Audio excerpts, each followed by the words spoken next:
সঙ্গে আছে আমি খালেদ মুহিউদ্দিন। নির্বাচনের দিনক্ষণ এখনো ঠিক হয়নি, সংস্কার কবে হবে, মানে জাতীয় নির্বাচন কবে হবে সেই দিনক্ষণ ঠিক হয়নি, সংস্কার কতটুকু হবে, কেমনে হবে, কোন জায়গা থেকে হবে সেই ব্যাপারেও আসেনি কোনো চূড়ান্ত সিদ্ধান্ত। এর মধ্যেই বিতর্কে জড়িয়ে পড়েছে বিএনপি, জামায়াত, এনসিপি, আওয়ামী লীগ। প্রশ্ন দেখা গেছে দ্বিমত ভিন্নমত। এসব নিয়ে কথা বলার জন্য আজ আমাদের সঙ্গে রয়েছেন বিএনপির vice chairman doctor Asaduzzaman Ripon. Doctor Asaduzzaman Ripon, আপনাকে আমাদের অনুষ্ঠানে স্বাগত জানাই। আপনি আমাদের এই সময় দিয়েছেন সেজন্য শুভেচ্ছা ও কৃতজ্ঞতা জানবেন।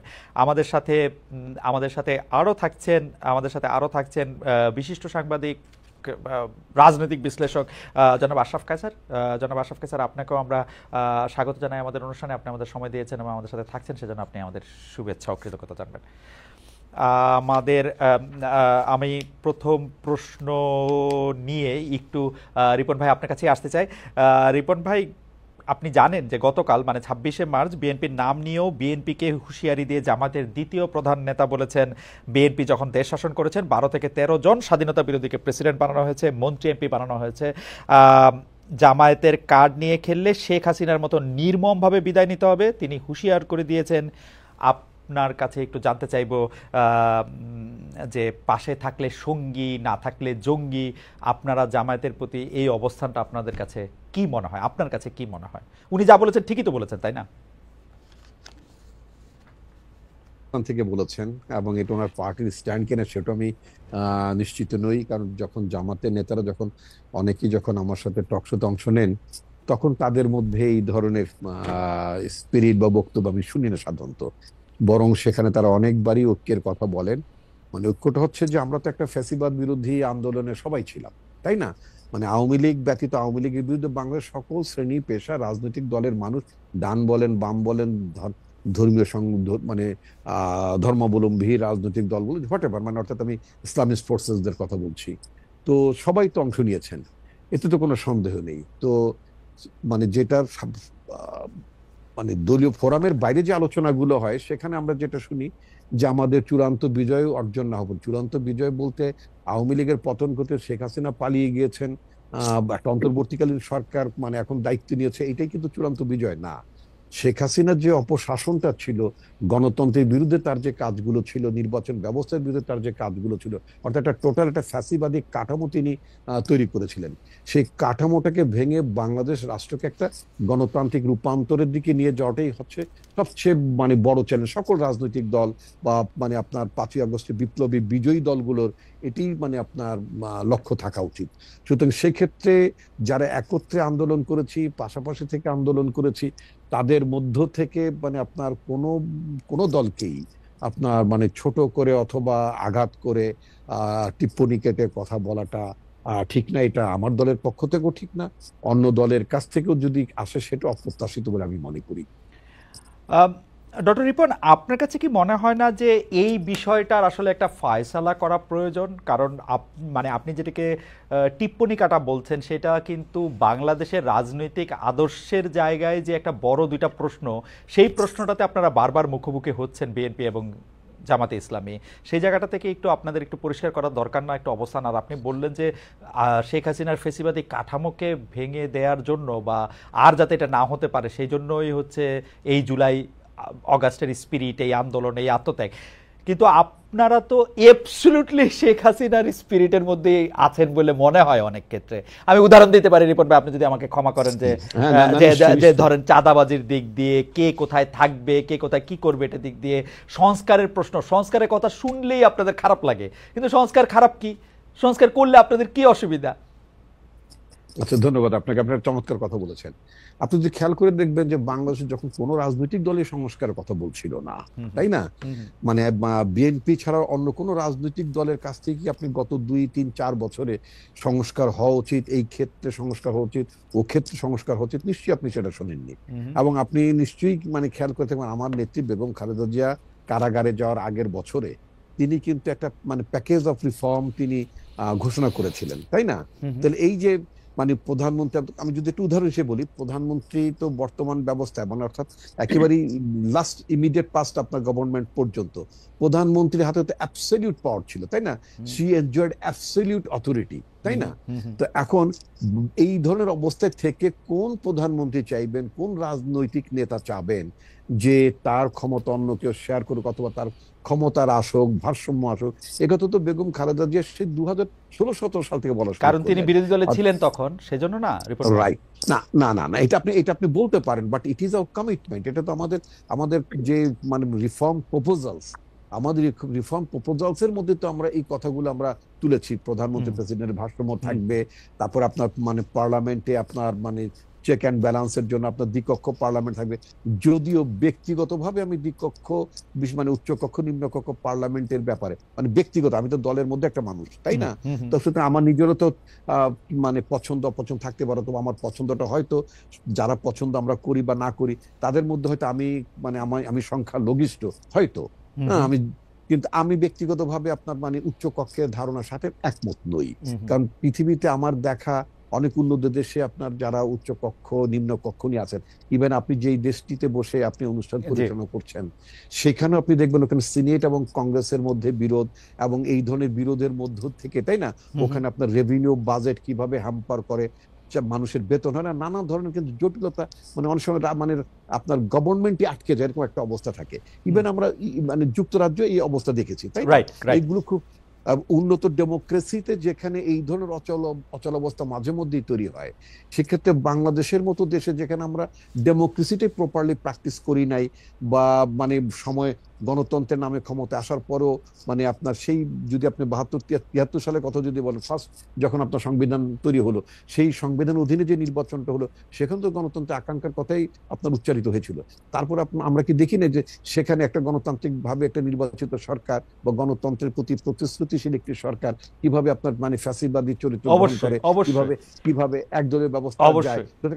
সুতরাং আমাদের গণতন্ত্রের চর্চাটা কিন্তু নিরবিচ্ছিন্ন না, এক। তারপর আমরা গণতন্ত্রের চর্চার ব্যাপারে আমরা যে খুবই খুবই আপনার মানে কি বলে মানে শ্রদ্ধাশীল, সেটাও কিন্তু আমাদের পাস্ট অ্যাক্টিভিটিতে মনে হয় না, তাই না? না রিপন ভাই, এই ব্যাপারে কিন্তু আমাদের কোনো সন্দেহ নাই। আশরাফ ভাই গুরুজন, উনি নিশ্চয়ই আরো ভালোভাবে বিশ্লেষণ করতে পারবেন। কিন্তু বিএনপি যখন 31 দফার কথা বলেছে, সেই 31 দফাতে কিন্তু আমরা সবাই, আমি যদি বলি আমি ব্যক্তিগতভাবে চমৎকৃত হয়েছিলাম। আমার কাছে মনে হয়েছিল যে এই প্রথম একটা বড় রাজনৈতিক দল অনেকগুলি সংস্কারের বিষয় নিয়ে মাথায় নিয়ে আসছে। কিন্তু এখন যখন বিএনপির ক্ষমতায় যাওয়াটা প্রায় নিশ্চিত বা ক্ষমতার কাছাকাছি তারা নিজেদেরকে দেখতে পাচ্ছে, তখন সংস্কার দেখলে তারা ভয় পাচ্ছে কিনা। বিশেষ করে আপনি দেখেন প্রধানমন্ত্রীর মেয়াদ প্রসঙ্গে আপনারা কথা বলছেন যে না, প্রধানমন্ত্রীর মেয়াদ আপনারা এই 2 বছরেরটা আপনি মানবেন না। এর মধ্যে থেকে অনেক ইফস এন্ড বাটস আপনারা আমি আপনাকে যদি এইভাবে বলি, আমাদের দেশে এখন বর্তমানে প্রধানমন্ত্রী বা পার্লামেন্টের মেয়াদ 5 বছর, তাই না? তো আপনার এটাকে 4 বছরের কথা বলা হয়েছে। আমরা যেটা মনে করি 5 বছরটাকে আমরা যৌক্তিক মনে করি, যে একটা নির্বাচন আয়োজন করতে মানে মোর দেন $1 বিলিয়ন খরচ যায়, তাই না? অনেক টাকা খরচ যায় কিন্তু, এবং সেই খরচের বিনিময়ে যে আপনার আউটপুটটা আসে, যে জাতীয় লোকেরা আপনার পার্লামেন্টে আসেন, তাই না, যে জাতীয় লোকেরা মন্ত্রিসভায় অন্তর্ভুক্ত হন, সেটা তো খুব আশাপ্রদ না। তো সুতরাং কিছু ব্যক্তিকে আপনার মানে এমপি করার জন্য, মন্ত্রী করার জন্য আপনার একটা টার্মের 1 বছর কমিয়ে দেওয়া মানে হচ্ছে ব্যয়টা 1 বছর আগে মানে বাড়িয়ে দেওয়া। ওকে, আমার মনে হয় যে সংস্কার ব্যাপারে আপনার কথা আমরা আরো একটু শুনবো রিপন ভাই। আরো আমাদের অনেক রকম প্রশ্ন আছে, কিন্তু আমরা এই প্রশ্নটি রেখে দিতে চাই যে সংস্কারের প্রশ্নেই বিএনপির একটা বিরোধিতা এই কারণে দেখা যাচ্ছে কিনা, কারণ বিএনপি মনে করছে যে মজাটা শেখ হাসিনা ক্ষমতা থেকে পেয়েছেন, সেই মজাটার কিছু ভাগ বিএনপিরও পাওয়া দরকার একইভাবে। ওইটা আমরা একটু শুনবো। আমি একটু আশরাফ ভাইয়ের কাছে যেতে চাই।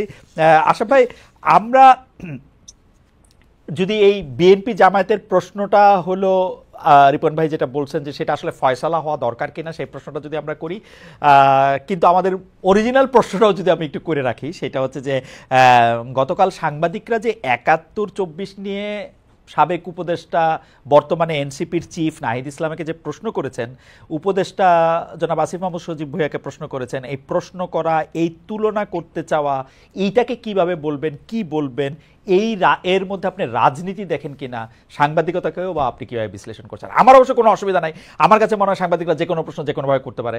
আপনার বিশ্লেষণ একটু শুনতে চাই যে এর পেছনে, ভেতরে, বাইরের রাজনীতিটা আপনি কিভাবে দেখেন? এর ভেতরে কিন্তু একটা ব্যাপক রাজনৈতিক বিষয় রয়েছে। কেননা আপনি যদি দেখেন যে গণ অভ্যুত্থানের সময় বা জুলাই আগস্ট থেকে আমরা এই কথাটি বলতে শুনছি যে এটি দ্বিতীয় স্বাধীনতা। এবং দেখুন, আপনি আবেগঘন অবস্থায় কিছুদিন বললেন, সেটি ঠিক আছে, কিন্তু কেউ কেউ যদি 71 সালের স্বাধীনতাকে কিছুটা খাটো করে, এবং কারো যদি রাজনৈতিক অতীতের সাথে 71-এর স্বাধীনতা বিরোধিতা থেকে থাকে এবং যাদের মানবতা বিরোধী অপরাধে বিচার হয়েছে, তাদেরকে যদি আমরা অগ্রণী অবস্থায় দেখতে পাই 24 সালকে স্বাধীনতার বর্ষ ঘোষণা করতে বা দ্বিতীয় স্বাধীনতা, সেটি কিন্তু আমাদের চোখে লাগে। এবং ছাত্রদেরকেও আমরা দেখেছি যে দ্বিতীয় স্বাধীনতা নিয়ে কথা বলতে, যেটি বিএনপির নেতারা বারবার বলছেন যে স্বাধীনতা একবারই হয়। আমি ব্যক্তিগতভাবে মনে করি একটি দেশের মুক্তিযুদ্ধ বা স্বাধীনতার যুদ্ধ আমাদের 71 সালে হয়েছে। দেখুন, ফ্যাসিবাদের বিদায় হবে, স্বৈরাচারের বিদায় হবে, আগামীতেও কিন্তু আমরা আরো ভয়ঙ্কর 5ই আগস্ট হয়তো দেখতে হবে, যদি না রাজনৈতিক দলগুলো বুঝে থাকে যে জনগণের ভাষা, দেয়ালের লিখন তাদের জন্য কি ছিল। কাজেই এটিকে বারবার স্বাধীনতার সাথে তুলনা করা আমার মনে হয় একটু বালখিল্যতা, এবং সেটির একটা গূঢ় রাজনৈতিক উদ্দেশ্য আছে। এখন আমি আপনাকে বলি যে ছাত্ররা বারবার মনে করছে, যেমন নাহিদ ইসলাম আজকেও বলেছেন যে 16 বছরের অত্যাচার নিপীড়নের ভেতর দিয়ে যারা গেছে তাদের কাছে এটি স্বাধীনতা।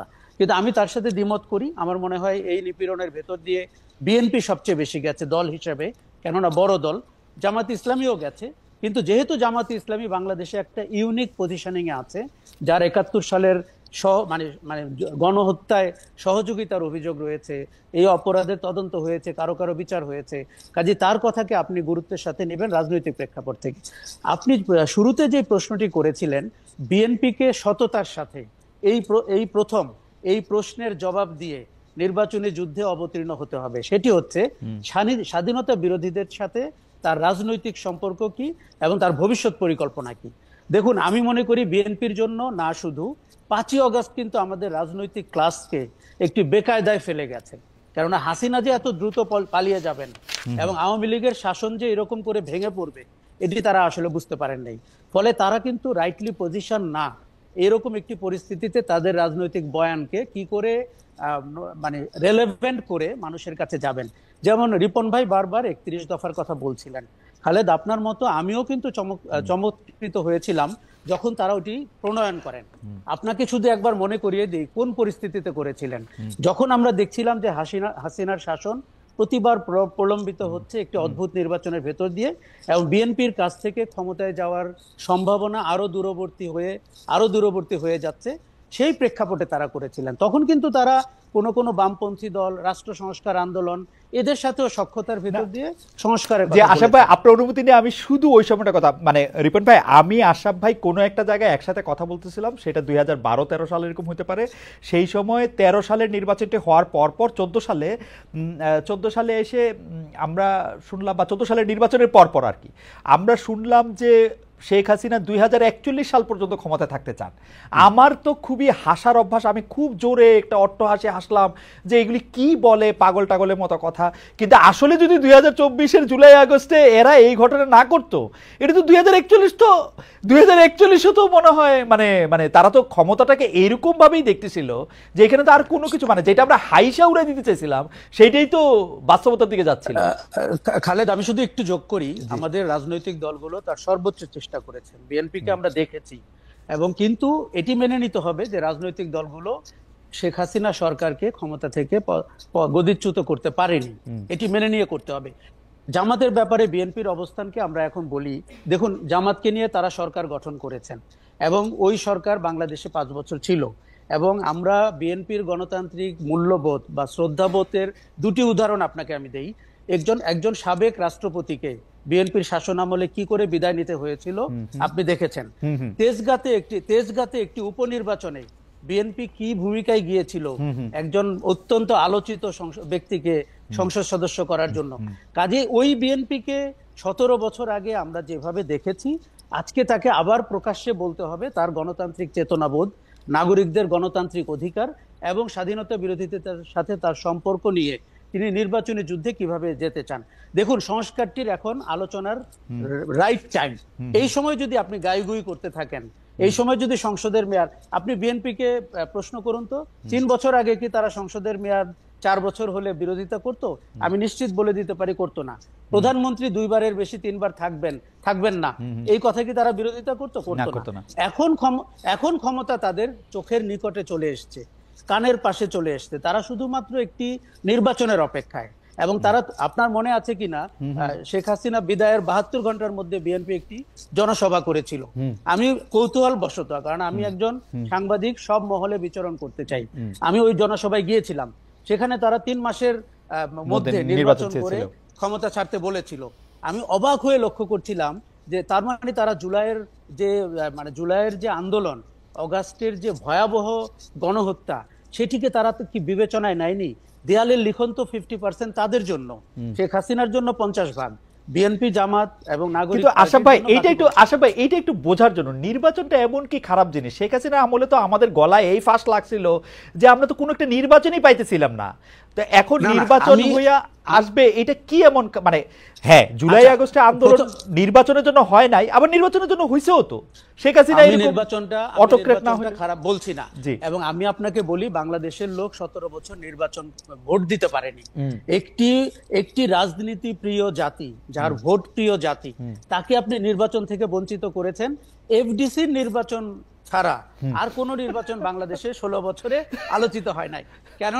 কেননা এফবিসিসিআই নির্বাচন, ঢাকা চেম্বারের নির্বাচন, বিজিএম এর নির্বাচন, আর সর্বশেষ হাইকোর্টের নিজেদের মধ্যে মারামারি, মানে পরশ ভাইয়ের বউ হবে। আমি নির্বাচনকে খারাপ বলছি না, কিন্তু আপনি যদি কিছু মৌলিক সংস্কার না করে নির্বাচনটি করেন, তাতে যেই দলই আসুক সেই দলেরই কিন্তু সংস্কারের প্রতি আর ঝোঁক থাকবে না। আমি রাজনীতি খুব পছন্দ করি, রাজনীতিবিদরা দেশ চালাবেন, এর ব্যাপারে আমার 100% সম্মতি আছে, কিন্তু তাদেরকে বিশ্বাস করা কঠিন হচ্ছে। তাদের ক্রেডিবিলিটি, আমি যদি ট্রাস্ট ব্যারোমিটারে দেখি, পেশাজীবী হিসাবে রাজনীতিবিদদের ক্রেডিবিলিটি সবচেয়ে নিচে। কেননা তারা, আপনি একটু আগে বলছিলেন ক্ষমতায় যাওয়ার আগে এক ধরনের কথা বলেন, ঠিক ক্ষমতায় চলে গেলে তাদেরকে আমরা চিনতে পারি না। কাজেই এই জায়গাটিতে বিএনপিকে বা অন্য দলকে তাদের রাজনৈতিক আদর্শ পরিষ্কার করতে হবে।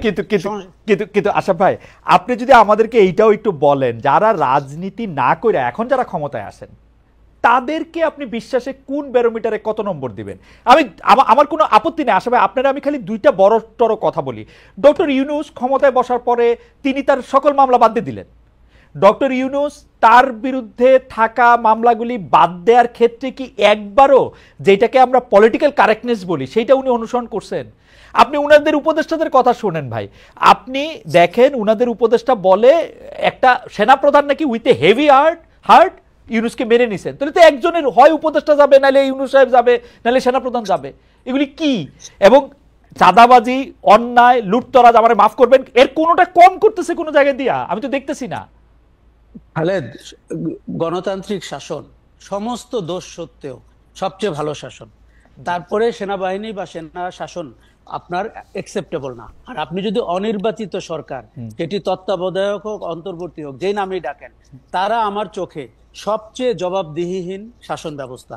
আপনি যে 3-4টি উদাহরণ দিলেন, আমি আপনার সাথে সবগুলোতে একমত। এই যে উপদেষ্টা যখন সেনাবাহিনীর সম্পর্কে বা প্রধান সম্পর্কে কথা বলেন, তার ন্যূনতম ধারণা নাই। তিনি ওথ নিয়েছেন, এবং তাদের দুজনের উচিত, মাহফুজ এবং আসিফের, এই ক্যাবিনেট থেকে বের হয়ে গিয়ে এই ধরনের কথাবার্তা বলার। আচ্ছা, অন্যান্য উপদেষ্টাদের সম্পর্কে আমি বলি, তাদের কারো জনগণের সাথে কোনো সম্পর্ক নাই। তারা এলিটিজমে বিলিভ করেন, তারা একটা বিচ্ছিন্ন জনগোষ্ঠী, তারা একে অন্যকে কোনো ক্লাসরুমে মিট করেছেন, তারা কেউ ক্লাসের ফার্স্ট বয়, অত্যন্ত রাজনীতি সচেতনতা বোধে বিন্দুমাত্র কোনো ধারণা তাদের নাই। এবং তারা, অবাক হয়ে লক্ষ্য করছি আমরা, তাদের স্বার্থ ঘনিষ্ঠ বিষয়গুলোকে তারা চক্ষু লজ্জা ভুলে সেগুলোকে প্রাধান্য দিচ্ছেন। আমরা তো পরিমিতি বোধ বলে একটা শব্দ শুনেছিলাম, আমরা শুনেছি তারা শিক্ষিত লোক, আমরা ভেবেছিলাম তারা পরিমিতি বোধ শো করবেন, যে এই আমলে অন্তত আমার নামে বিশ্ববিদ্যালয় হবে না, এই আমলে অন্তত আমি ওই মামলাগুলো তুলে নিব না। আমরা না শুনেছি তারা আইনের শাসনে বিশ্বাস করেন। কাজেই দেখুন, আমরা একটা অত্যন্ত ক্রাইসিসে আছি। সরকারটির নাজুক অবস্থা, সরকারটিকে আমরা দেখতে পাচ্ছি না আইনের শাসনের প্রতি যথেষ্ট শ্রদ্ধাশীল।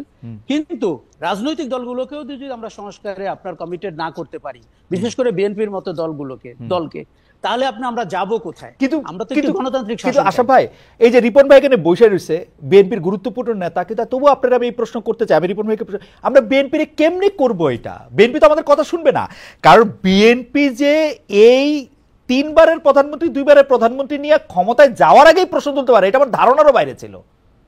আমার ধারণারও বাইরে ছিল 5 বছর 4 বছর নিয়ে এত বড় একটা ফাঁস করতে পারে, এটা আমার ধারণারও বাইরে ছিল আসলে। আমি খুব অবাক হয়েছি, কেননা দুবারের বেশি প্রধানমন্ত্রী হবেন না এই কথা বিএনপি যখন বলেছিল আমার আমার খুব ভালো লেগেছিল। এবং দেখুন, সংসদের মেয়াদ দেখেন, আমরা যখনই পাওয়ারে কেউ চলে যায়, সংসদ সদস্য হয়ে যায়, তার আচরণ যে আমরা অপছন্দ করি, কখনো কখনো যে ঘৃণা করি, এই কথাগুলো কি বিএনপির লোকরা জানেন না? বিএনপি 16 বছরে জানেন না তারা কোন প্রান্তে চলে গেছিলেন? বিএনপির উচিত হবে এখন সংস্কারের আলোচনায় বারবার 31 দফা না বলে এই মুহূর্তের আলোচনায় তারা প্রমাণ করতে হবে যে তারা ক্ষমতার দৃষ্টি সীমার মধ্যে দেখছেন না। তাদের মাথায় কেন 3বারের ব্যাপারটা এসছে আমি ভালো, আপনিও জানেন আমিও জানি। এবং কেন তারা সরকারের মেয়াদ 5 বছর চান? দেখুন, শেখ হাসিনা 41 পর্যন্ত ক্ষমতায় থাকতে চেয়েছিলেন।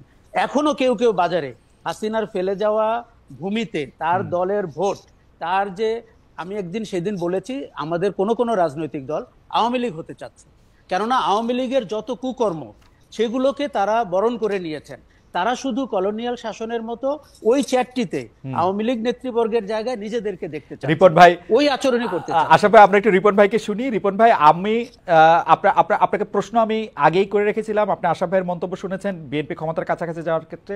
আমার একজন বিএনপি আর রাজনীতি খুব কাছে থেকে দেখে এরকম একজন বন্ধু, উনি বলছেন বাংলাদেশে গণতন্ত্রের মানে বিএনপির কাছে হলো আগে আওয়ামী লীগ যে দুষ্টামিগুলি করত সেই দুষ্টামিগুলি আওয়ামী লীগ করতে পারবে না, আমি করব। এটা হচ্ছে বিএনপির কাছে বা বাংলাদেশের মানুষের কাছে গণতন্ত্রের মানে। রিপন ভাই, আপনার কথা একটু শুনতে চাই। আশা ভাই আরো সুন্দর করে বলেছেন, অনেকগুলি প্রসঙ্গে এনেছেন। না, উনি অনেক সুন্দর করে বলেননি, উনি খুব নির্দয়ভাবে বিএনপির কথাগুলো, উনি নির্দয়ভাবে সরকারকেও বলছেন আসলে। উনি যেগুলো বলেছেন সেই সেই সমালোচনা উনি করতেই পারেন, কিন্তু সেই সমালোচনার ন্যায্য প্রাপ্তি কিন্তু বিএনপির দিকে যাওয়ার কোনো কারণ নেই, আমি যদি এইভাবে বলি। যেমন ধরুন, উনি এখন সংস্কারের প্রস্তাব অনেকগুলো থাকে, সেই সংস্কারের প্রস্তাবের সাথে আমরা তো একটা দল, আমাদের পেছনে তো মানে আপনার আমাদের সমর্থক আছে, মানে তাদেরও তো একটা পথ, মানে তাদের এই প্রস্তাবের প্রতি তাদের সমর্থন অথবা তাদের বিরোধিতা থাকতেই পারে। যেমন ধরুন, সংস্কারের মধ্যে প্রস্তাব আছে যে বাংলাদেশ 4টি প্রদেশে বিভক্ত হবে।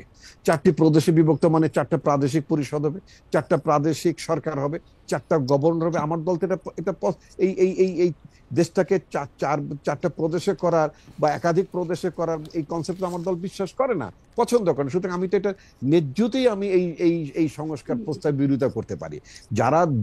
যারাই প্রস্তাবগুলো দিয়েছেন তারা কার সাথে কনসাল্ট করে প্রস্তাবগুলো দিয়েছেন? 1 নম্বর হতো যে সংস্কার কমিশন যখন সংস্কার প্রস্তাবগুলো তৈরি করলেন তারা আগেই মানে আপনার রাজনৈতিক দলগুলোর সাথে বসতে পারতেন, সেটা অনেক ভালো হতো। সব তৈরি করে ঘাড়ে চাপিয়ে দেওয়ার তো কোনো মানে আপনার সেটা চাপিয়ে দিতে চাইলেই আমরা সেটা নেব তা না। 5 বছর পর পর আপনার পার্লামেন্ট ইলেকশন হয়, গভর্নমেন্টের পরিবর্তন হয়, আর অনাস্থার কারণে তো অনেক আগেও পরিবর্তন হতে পারে, সেটা আলাদা কথা। এই 5 বছর এবং 4 বছরের মধ্যে ওনারা বলেছেন বলেই 4 বছর ঠিক আছে, এটা তো ঠিক। রিপন ভাই, একটা কৌতূহল, শুধু একটা কৌতূহলের জন্য, ডক্টর ইউনূস সাহেবের আমরা সমালোচনা করতে পারি, তার সরকারের সমালোচনা করতে পারি, কিন্তু তিনি যেহেতু সারা পৃথিবী দেখা, বিশ্ব বীক্ষণ করা একজন মানুষ, তিনি কিন্তু এই সুযোগ আমাদের সামনে দিয়েছেন যে সংস্কারের মধ্যে কোনগুলি আপনাদের ভালো লাগছে, কোনগুলি খারাপ লাগছে, সেটি একটি ওয়েবসাইটের মাধ্যমে তিনি প্রকাশ করবেন। আপনারা কি সেটি জানিয়েছেন? এবং আমি আরেকটু বিনয়ের সাথে আরেকটা কথা বলে রাখতে চাই যে 4 প্রদেশ বা পার্লামেন্টের উচ্চকক্ষ নিম্নকক্ষ, বাংলাদেশের নাম আলাদা হবে কিনা, সেই সব ব্যাপারে আপনাদের নিজস্ব মতামত, সংস্কার, সেগুলি নিয়ে দীর্ঘ আলোচনা চলতে পারে। কিন্তু এই যে 2 বার থাকবে না 3 বার থাকবে প্রধানমন্ত্রী, আমরা আসলে প্রধানমন্ত্রী ক্ষমতা কোনোভাবে ব্যালেন্স করবো কিনা, সেগুলি নিয়ে আপনারা প্রশ্ন তুলছেন। কিন্তু রিপন ভাই, প্রথম প্রশ্ন, আপনারা ওয়েবসাইটে সেগুলি দিয়েছেন কিনা? দ্বিতীয় প্রশ্ন হচ্ছে আপনাদের যেগুলি ভ্যালিড আর্গুমেন্ট, মানে আশরাফ ভাই কিন্তু একবারও বলেন নাই, বা আমিও একবারও বলি না, আমি কাউকে বলতেও শুনি নাই যে বিএনপিকে 4 প্রদেশ হজম করে তারপরে সরকার গঠন করতে হবে। এগুলি একেবারেই মুখ্য বিষয় না, খালি আপনারা ক্ষমতার ভারসাম্যটার প্রশ্ন নিয়ে আপনারা কি করছেন এটা অনেক মুখ্য বিষয়। এটা আপনি যেটা মুখ্য বিষয় মনে করছেন না, এটা অনেক মুখ্য বিষয়, কারণ এর সাথে আমার সভরেনিটি এবং আমার স্টেটের সিকিউরিটির প্রশ্ন পর্যন্ত জড়িত আছে। সুতরাং এখানে তো আমাকে অবশ্যই এটার বিরোধিতা করতে হবে। বিরোধিতা করেন। আমি আসছি আর একটা পয়েন্টে, যেমন আপনি বললেন যে ওয়েবসাইটে দিতে হবে আমরা কোনটা সমর্থন করি না করি। এটা তো আসলে এমসিকিউ স্টাইল না, এটা তো মেডিকেল বা বুয়েটে ভর্তি হওয়ার এমসিকিউ স্টাইলের প্রশ্নপত্র হওয়ার কোনো কারণ নেই। যেমন আপনাকে ছোট্ট একটা উদাহরণ দিই, আমি জানি আপনি ম্যাজিস্ট্রেসি করেছেন, আপনার লাইফে করেছেন। আচ্ছা, এখন ধরুন আমার বিরুদ্ধে অনেকগুলো মামলা আছে, তো মামলাগুলো যখন ট্রায়ালের পর্যায়ে যখন চলে যায় তখন আদালতে আমাকে জিজ্ঞেস করে যে this are the charges brought against you, আপনি দোষী কি নির্দোষী? আমি কিন্তু অনেকেই এক কথায় বলেছেন যে হুজুর আমি নির্দোষ। আমি কিন্তু আদালতে সেই ব্যক্তি, আমি কিন্তু আধা ঘন্টা দাঁড়িয়ে আমি আদালতের পারমিশন চেয়েছি যে আমি কেন নির্দোষ এই ব্যাপারে আমাকে বলতে দিতে হবে।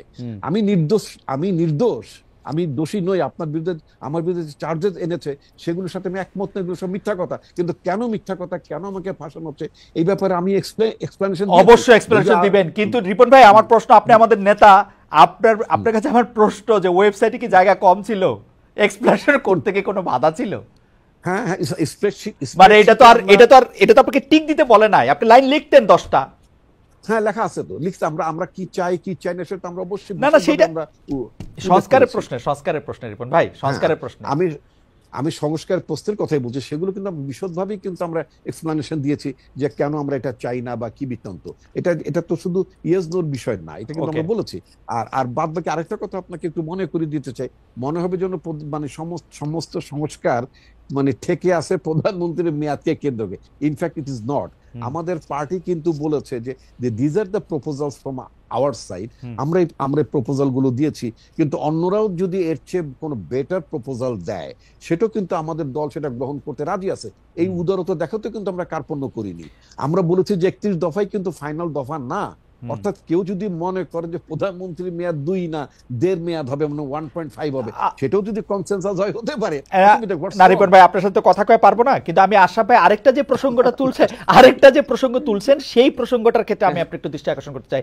সেটা হচ্ছে যে আপনারা কি মনে করে, মানে 5 আগস্টের 3 দিন পরে আয়োজিত, আমি ধরে নিলাম এটা 5 দিন পরে আয়োজিত একটা সংবাদ, একটা বৈঠকে আপনারা 3 মাসের মধ্যে ইলেকশন চাইছেন, এবং আপনারা যে দ্রুত ইলেকশন কেন চাইতেছেন, মানে ইলেকশন করে কেন, আপনাদের কি হয়েছে? না আপনি একটা রেলিভেন্ট কোশ্চেন করেছেন। আসামে তুলছে ঘটনাটা। জি হ্যাঁ হ্যাঁ, আমি এই ব্যাপারে দায়টা, মানে যদি দায় হয় সেই দায়টা আমি নিতে রাজি আছি। আপনি জানেন যে আমার পার্টি যতবার ক্রাইসিসের মধ্যে যায় বিভিন্ন সময়, তখন কিন্তু পার্টির আমি একটা মুখ্য ভূমিকা পালন করতে নির্দেশিত আমি দায়িত্ব পালন করি।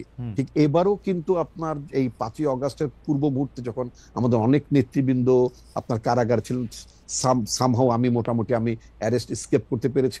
আমি কিন্তু মানে দলকে টেক আপ করার জন্য, পার্টি অফিস মানে আপনার টেক ওভার করার জন্য আমি নির্দেশিত ছিলাম। এবং এই যে মানে আপনার 3 দিনের মধ্যে যে আমরা একটা জনসভা করেছিলাম, ওই জনসভাটা আয়োজন করার পেছনে মুখ্য ভূমিকা আমারই ছিল। আমরা মনে করি যে যখন হোসেন মোহাম্মদ এরশাদ সরকারের যখন পতন ঘটলো, আপনার নিশ্চয়ই খেয়াল আছে 80s, তাই না? তো তখন আমরা কি করলাম, একটা দীর্ঘ সামরিক শাসন, 9 বছরের সামরিক শাসন, অনেক কিছু তো ছিল এরশাদের, তাই না? আপনার এই যে রাষ্ট্রধর্ম ইসলাম করা থেকে শুরু করে 7ম সংসদে হোয়াট নট। কিন্তু আমরা জাস্টিস শাহাবুদ্দিনের নেতৃত্বে আমরা কি 90 দিনের মধ্যে কি আমরা একটা মানে ভালো নির্বাচনের, সবচেয়ে এই পর্যন্ত বাংলাদেশের আয়োজিত নির্বাচনের মধ্যে সবচেয়ে ক্রেডিবল ইলেকশন মানুষ মনে করে সেই নির্বাচনটা আমরা আয়োজন করতে পেরেছি। আমরা মানে একটা গণতন্ত্রের পথে আমরা হাঁটতে পেরেছি। একটা পার্লামেন্টারি সিস্টেম অফ গভর্নমেন্ট ত্রুটি বিচ্যুতি থাকা সত্ত্বেও আমরা শুরু করতে পেরেছিলাম, তাই না? এটা তো সম্ভব ছিল। এবং আপনার অনেকগুলো কারেকশন করি আমরা শুরু করেছিলাম। আমি যদি উদাহরণটা নিয়ে আপনার বর্তমান অন্তর্বর্তীকালীন সরকারের আইন উপদেষ্টা আসিফ নজরুলের উদাহরণটা যদি এই, ওনার একটা বক্তব্য, উনি বলেছেন যত সংস্কার প্রস্তাব এসছে এর 50% 1 মাসে করা সম্ভব। তাহলে আমার বক্তব্য যদি 50% যদি 1 মাসে সম্ভব হয়, আমি ওনার কথাকে কোট করে বলতে চাই, যদি 1 মাসে যদি অর্ধেক সংস্কার যদি আপনার করা সম্ভব হয়, বাকি অর্ধেক করার জন্য আরো 2 মাস 3 মাস। ওকে রিপন ভাই, আমরা একটু আশরাফের কাছে যাই, শুধু আমি আমার কথাটা বলে রাখি। না আপনি শেষ করবেন? জি শেষ করেন। জি খালিদ আমাকে আরেকটু কথা বলবেন। আমি শুধু মানে আশরাফ কায়সার নির্বাচনের বিরোধিতা করেননি বা আপনিও করেননি। আমি শুধু এটা বলছি, পৃথিবীর কোন দেশে যখন কোনো গণঅভ্যুত্থান হয়, সেই গণঅভ্যুত্থানের পরে সেই রাষ্ট্রের গণতান্ত্রিক উত্তরণের জন্য নির্বাচন ছাড়া আর কোনো পথ ছিল? ইভেন যদি 69 সালে যে তৎকালীন সময় যে গণঅভ্যুত্থান হলো, যে গণঅভ্যুত্থানের পরবর্তী 70-এর নির্বাচন, তারপরে বাংলাদেশ সৃষ্টি মুক্তিযুদ্ধের মধ্য দিয়ে, সেখানেও কিন্তু 70টা নির্বাচন ছিল। শ্রীলঙ্কায় যে আপনার ওখানকার যে শাসক পালিয়ে গেল রাজাপাকসে, সেখানেও কিন্তু গণতন্ত্র উত্তরের জন্য নির্বাচন ইজ দ্য অ্যান্সার। আপনি রাষ্ট্রের যে আপনার ডেমোক্রেটিক গ্রাজুয়েশন দিকে যদি আপনি যেতে চান, তো নির্বাচন তো অন্য কোনো পথ নাই। আপনার সংস্কার তো বছরের পর বছর তো আপনি সংস্কার করবেন, সংস্কার তো কোনোদিন শেষ হবে না আপনি, তাই না? এই সংস্কার তো চলমান। যখনই আপনার কাছে মনে হবে এই জায়গা ঠিক হচ্ছে না, আপনি আবার সেই জায়গা। না, আমি আপনার সাথে 100% একমত। আমি শুধু একটু আমার 2 পয়সা দিয়ে রাখি। আমার 2 পয়সা হচ্ছে যে আমি ডক্টর আসিফ নজরুলের সাথে একমত যে তিনি বলছেন যে 50% সংস্কার 1 মাসের মধ্যে করা সম্ভব। সেই হিসাবে ঐকিক নিয়ম করলে 100% সংস্কার 2 মাসের মধ্যে করা সম্ভব, যদি বিএনপি এর মধ্যে থেকে বলতো যে আমি সংস্কার মানি না। যদি বিএনপি বলতো যে আমিও সংস্কারের পক্ষে, আমি সংস্কার করতে চাই, তাহলে 2 মাসের মধ্যে সংস্কার হয়ে যাওয়া সম্ভব, সকল কিছু হয়ে যাওয়া সম্ভব, এতদিনের মধ্যে ইলেকশনও হয়ে যাওয়া সম্ভব। আমার ধারণা বিএনপি ইলেকশন একটু পিছাইতে চায়, সেই জন্য নানা ধরনের বাগরা তারা বাজাচ্ছে এবং এই সরকারকে যতটা অসহযোগিতা করা সম্ভব ততটা অসহযোগিতা করতেছে। এটা হচ্ছে আমার প্রস্তাব। আপনার কাছ থেকে এই ব্যাপারে আমি শুনবো। আমি একটু আশরাফ ভাইয়ের কাছে যেতে চাই। আশরাফ ভাই, আপনি একটা গুরুত্বপূর্ণ বিষয়, মানে বিএনপি এবং জামায়াতের যে মুখোমুখি অবস্থান, সেটা আপনি পরিষ্কার করতে বলছেন, সেটা থেকে আপনি একটু জামায়াতের অবস্থানটাও যদি একটু বলতেন যে জামায়াতের আসলে এখানে কি অবস্থান নেওয়া উচিত, সেইটা একটা। আরেকটা হচ্ছে রিফাইন্ড আওয়ামী লীগ। রিফাইন্ড আওয়ামী লীগকে নির্বাচনে আনার আলোচনা দেখা গেল, আমরা নানাভাবে এইসব আলোচনা শুনলাম। সোশ্যাল মিডিয়ায় থাকা যারা আওয়ামী লীগ আমরা যাদেরকে দেখি, তারা ফিরবে কি ফিরবে না সে ব্যাপারে তারা এখনো সিদ্ধান্ত নিতে পারে না। শেখ হাসিনা না থাকলে খুব বড় গলায় আমরা দেখতে পাচ্ছি সোশ্যাল মিডিয়া যে তারা এটাতে আসবেই না, এই নির্বাচন প্রত্যাখ্যান করবে। কিন্তু আওয়ামী লীগের রাজনীতি নিয়ে যে জুলাইয়ের মিত্ররা বিবাদে জড়ায় পড়ছে, তাকে আপনি আসলে কিভাবে দেখতেছেন? এটা আমাদের মনে রাখাও যে জুলাই আগস্ট বা গত 16 বছর 17 বছর নিয়ে আওয়ামী লীগের কিন্তু কোনো রকম অনুতপ্ত হওয়ার আলামত নাই, বরং ডক্টর ইউনূস কতটা ব্যর্থ, তার সরকার কিছু পারতেছে না, এইসব গান গেয়ে তারা জানি কি কি বলতে চেষ্টা করে। আশা ভাই, আমি আপনার কাছে যাওয়ার আগে একটু আমি খালি দর্শকদের ইয়াটা একটু শুনে রাখি যে সংস্কার ও বিচার ছাড়া জাতীয় নির্বাচন মেনে নেওয়া যাবে না, হুঁশিয়ারি দিয়েছেন এনসিপি প্রধান নাহিদ ইসলাম। আমরা তার এই বক্তব্যের প্রেক্ষিতে দর্শকদের কাছে এই অবস্থা সঠিক কিনা জানতে চেয়েছিলাম। দর্শকদের মধ্যে 70% তার বক্তব্যের সাথে একমত হয়েছেন, 30% তার বক্তব্যের সাথে একমত হন নাই, 66,000 ভোট দিয়েছেন। আশা ভাই, আমরা একটু আওয়ামী লীগকে নিয়ে কেন জুলাইয়ের মিত্রদের মধ্যে এটা হলো, এটা একটু। প্রথম কথা আমি বলি যে জুলাইয়ের মিত্রদের মধ্যে এখন ভোটের অঙ্ক কাজ করছে, তারা রাজনৈতিক গেইন পাওয়ার চেষ্টা করছেন। আওয়ামী লীগের সংগঠনের যে ভোট রয়েছে, সমর্থকদের যে ভোট রয়েছে, এখন আওয়ামী লীগ নির্বাচনে এলে নামকা ওয়াস্তে একটা পার্টিসিপেটরি নির্বাচন হলো, কিন্তু তারা ক্যান্ডিডেট দিতে পারবে না। অতএব আওয়ামী লীগের ভোটগুলো পেয়ে সব দল, 3টি দল স্বপ্ন দেখছে যে এখান থেকে বেনিফিশিয়ারি হয়ে পার্লামেন্টে তারা সংখ্যাগরিষ্ঠ আসন করবে। কিন্তু এইখানে তারা যেটি ভুলে যাচ্ছে, নীতি নৈতিকতার প্রশ্নটি, যে আপনি কাউন্সিলরের সাথে কমিশনারদের সাথে যে আলাপ করছেন, সেই লোক তো বন্দুক হাতে জুলাইতে রাস্তায় ছিল। কাজে তখন আপনার দ্বিধা লাগছে না ভাবতে যে শহীদদের রক্তের উপরে দাঁড়িয়ে আপনি বেইমানি করছেন? আমরা 3টি দলকেই তাদের কোনো কোনো আচরণে দেখতে পাচ্ছি গণ অভ্যুত্থানকে ভুলে যেতে, এবং কোনো দল গণ অভ্যুত্থানের চেতনাকে পাশ কাটিয়ে নির্বাচনকে সামনে এনে তাদের ক্ষমতায় যাওয়ার পথ সুনিশ্চিত করতে চাচ্ছে। এখন আমি আপনাকে বলি যে বিএনপির ব্যাপারে তার একটা পারসেপশন তৈরি হয়েছে যে বিএনপি সংস্কার চায় না, না চেয়ে নির্বাচন করে ক্ষমতায় যেতে চায়। এখন তার মনে হয়তো ভালো 2-1টি সংস্কার থাকতেও পারে। আমি কিন্তু তারেক রহমানের বক্তব্যে সবচেয়ে ইমপ্রেসড গত 7 মাসে। উনি আগ বাড়িয়ে অনেকগুলো কথা বলেছেন যেটা বিএনপি নেতৃত্বকে আমি খুব একটা বলতে শুনিনি, কিন্তু সেগুলোকে তো আমাদের লিপিবদ্ধ করে ঐক্যমত্যে সিগনেচার সহ থাকতে হবে যে this is what we agri. সেই জায়গাটিতে আপনি দেখেন, বারবার আমরা অন্তর্বর্তী সরকারের কথা বলছিলাম। আমি অন্তর্বর্তী সরকারকে খুব একটা বিশ্বাস করতে চাচ্ছি না, কেননা তাদের ক্রেডিবিলিটি খুব একটা হাই না। তারা কিভাবে নির্বাচিত হয়েছেন? আমি 5 তারিখ থেকে প্রশ্ন করেছি এই উপদেষ্টাদেরকে কে নির্বাচিত করেছে, এই গোমর কিন্তু আমি এখনো উত্তর পাইনি। 5 থেকে 8-এ বাংলাদেশে কি ঘটেছে, কে উপদেষ্টাদের সিলেক্ট করলেন? কাজে আমরা চাই তাদের মেয়াদ স্বল্প হোক, নির্বাচন তারা দিক, এবং আমরা অনির্বাচিত সরকারের আওতায় দেশ চলুক, এটা আমরা চাই না। আমরা নির্বাচনের পক্ষের মানুষ, কিন্তু সেই নির্বাচনের আগে তো আপনাকে কিছু কথা একমত হতে হবে, নালে তো আবার আপনি একটি আওয়ামী লীগ বা একটি হাসিনা সরকারের মতোই সরকারে চলে গেলেন।